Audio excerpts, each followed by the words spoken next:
Hi everyone, I'm Scott and I'm here at New York Toy Fair, and I found the thing that excites me the most of everything I've seen, and I'm going to tell you about it right now.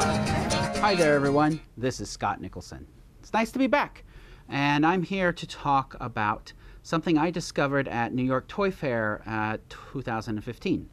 Now, I walked the whole fair, and if I had only focused on the games area, I would have missed this product. So I'm glad that I walked the whole fair. And as I was wandering the fair, I saw the orange colored of Rory story cubes. And if you don't know about Rory's story cubes, they are dice that allow you to tell a story. And I've used these in libraries. I've used these as a storytelling device, as a great app that lets you explore it. But they had another product, and this is the product I'm going to talk about today. And so this is the box. It's the Extraordinaires Design Studio. Now, when I saw it, I laughed out loud as they were explaining it to me. And the person who was describing it to me, who later I learned was Rory of Rory Story Cubes, I laughed because I'm teaching a class right now on experience design. And this is experience design. Everything that's in this kit is taking the concepts that you learn when you are creating experiences, and it's turning them into something for families and kids and everyone to engage with. And the reason why I'm teaching experience design is because the reality is, to think about good game design, you have to think about experience design. It's based around designing for a person, designing for a need, and asking questions. And a lot of people go out and design games that they want to play. But the reality is that your audience, your user, is not you. You are not the person who's going to be buying and playing these games. And taking a more experience design mindset towards our game designs would actually allow us to create much better games that are going to be targeting wider audience groups. So I bring this to you today because I see it as an activity that would help anyone who wants to be a better designer to understand the concept of experience design, and to take these concepts and to turn them into something they could use when they're designing games. So the designer of Rory's Story Cubes, Rory O'Connor, introduced me to this. His wife, Anita Murphy, actually created all of it. And so here's a little video that I filmed of them talking about what inspired them to create the Extraordinaires Design Studio. Hi, I'm Rory, creator of Rory Story Cubes. And I'm Anita, creator of the Extraordinaires Design Studio. And we created the Extraordinaires Design Studio to inspire a whole new generation of designers and inventors. We want to see a world that fosters imagination, empathy and self-esteem, and we're trying to create the games and play things that help that to happen. So with the Extraordinaires, you get to be a product designer, but your clients are no ordinary clients. They are the Extraordinaires. They are like a wizard, a ninja, a superhero, a pirate, and you have to design everyday objects for them because you are an extraordinary designer. Now let me get into what gets in the kit. So what I have here is there's a full kit and then there's two smaller kits. So I have the full kit here. And what you get is a little plastic case, carrying case that holds everything. And it's got a pad and a place to put some cards. And so this is going to be your prompt for the activity. And you've got a nice pen and a bunch of other cards, but then and all of that will actually store underneath the notepad in this case. So then if you want to take it on the road, you can actually just put that in there and close it all up and take it with you, and you've got the full experience design activity. Now what this is based around is the idea that you have someone, an extraordinary, a personality, and you have a design challenge for them, and your goal is to make something that they would want.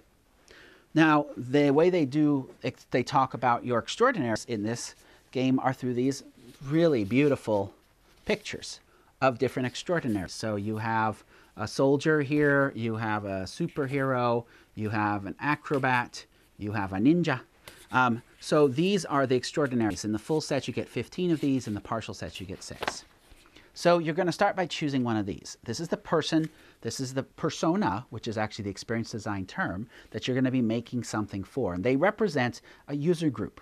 When you do experience design, you actually come up with personas for your typical user groups. So if you were doing game design, you could do the same thing. You could think about, okay, my first persona is the attacker. You know, it's someone who really wants to get out and attack. And my second persona is the socializer, someone who wants to have times in games to engage with each other.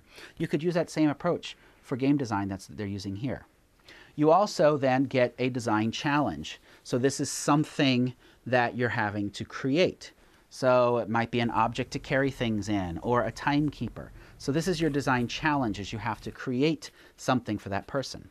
Now, to help you along, to give you little bumps, you've got questions to consider.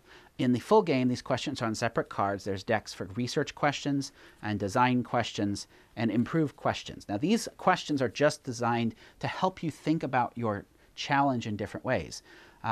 In the smaller kits, these all come on single cards. You've got multiple questions on a single card. And then the full kit comes with a set of awards that you can use if you're playing this as a multiplayer game, and I'll explain how that works in a minute. So the idea is that you pick someone. So let's say we're going to pick the wizard. So we need to make something for the wizard. And we're going to pick an object. I'm just going to take one at random here. And what do we have to make for the wizard? A gift. So the idea here is that we need to design a gift for the wizard. Now you might say, well, I don't really know anything about the wizard. And this is where it gets cool. On the back of each card is the story of the character. And it gives you some information about different aspects of their lives. Now, again, in experience design, you write out a persona and you write out some of these sorts of things. This is all done visually. So it allows the participant to tell their own story, which is really cool. And so the idea is that you look at this and say, okay, so I see the wizard is walking up a mountain. He's got a cane. It's night. So sometimes he goes out at night, but he's obviously struggling. So he's an old man. So I have to think about, I'm designing something for someone who is older. I'm designing something for the elderly. And that's one of the tricks. They actually baked that kind of thing into a number of these personas. For example, you have the pirate with a hook hand, and one of the elements of the pirate is showing him being challenged, buttoning up his shirt.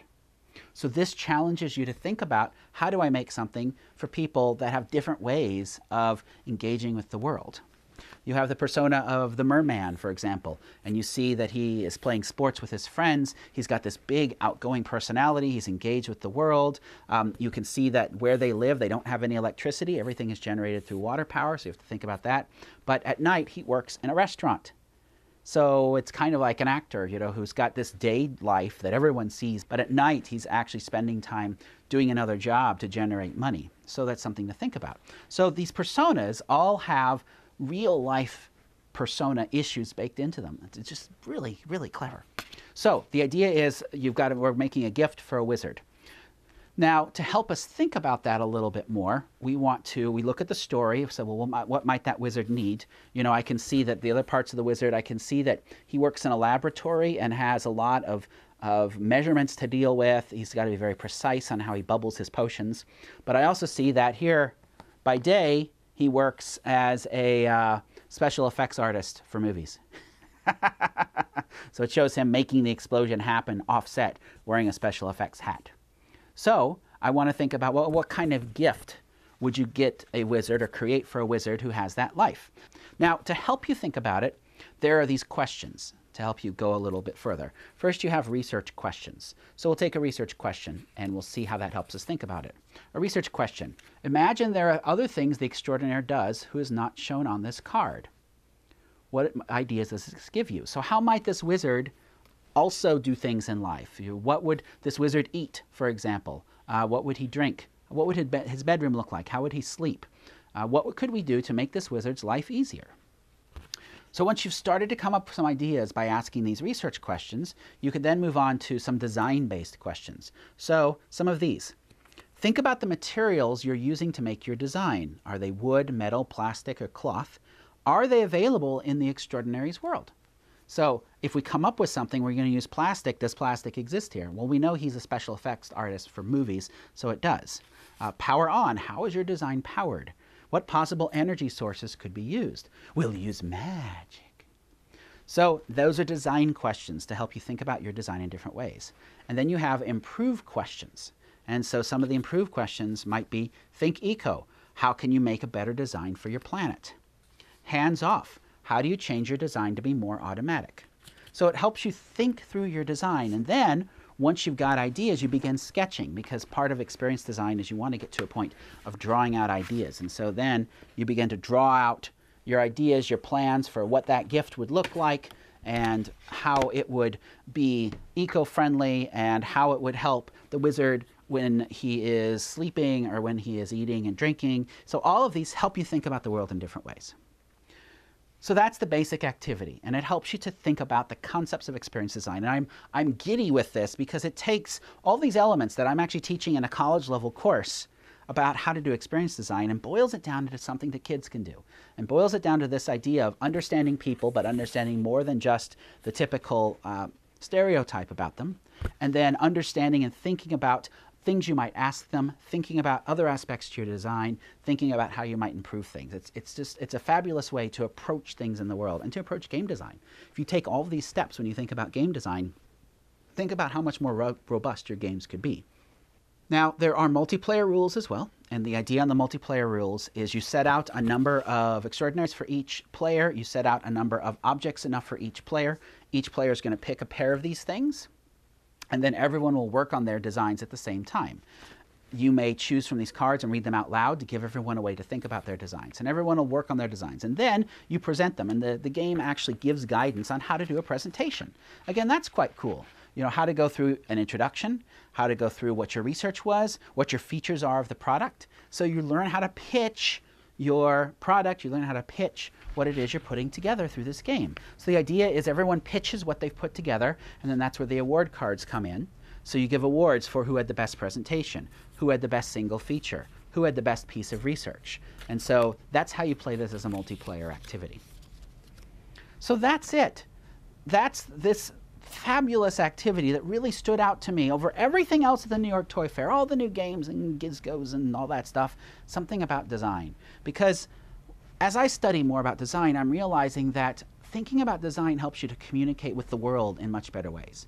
Helps you to think about the needs of others, helps you to think about and have empathy for what other people are struggling with, and how could what you are creating make their lives a little bit better. Because when you're making something, you're not just making it for you.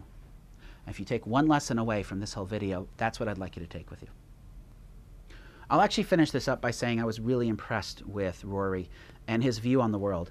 It's his goal to make games and activities that make people better, that change them without being heavy-handed, without being like, this is an educational activity and you should learn from doing it. But rather, they're games or activities that get you to become a better person, to engage more in storytelling, to engage more in thinking about the people around you without being heavy-handed in doing so. And I really am impressed with that. I fully am in support of what he's up to, and I'm excited to see what he comes out with next. So that's it. If you want to keep up with the stuff I'm doing, easy ways are at becauseplaymatters.com. That's where all my research is, and there's a publications link where you can find things that I'm writing. If you want to keep up with me over in social media, in Twitter is probably the best way, at S. Nicholson. I also have a Facebook space at Professor Scott Nicholson. You can find me there. As far as what else I'm doing in my life right now, I'm actually working on escape rooms, which are team-based activities where people solve puzzles and discover clues and take on tasks in an attempt to escape a room. They're live things. They're all over the world. Search for escape rooms in a city near you for a really cool and engaging experience that you can do with some of your friends. So that's it. I'll sign off for now. Take care, and I'll talk to you later. Bye-bye.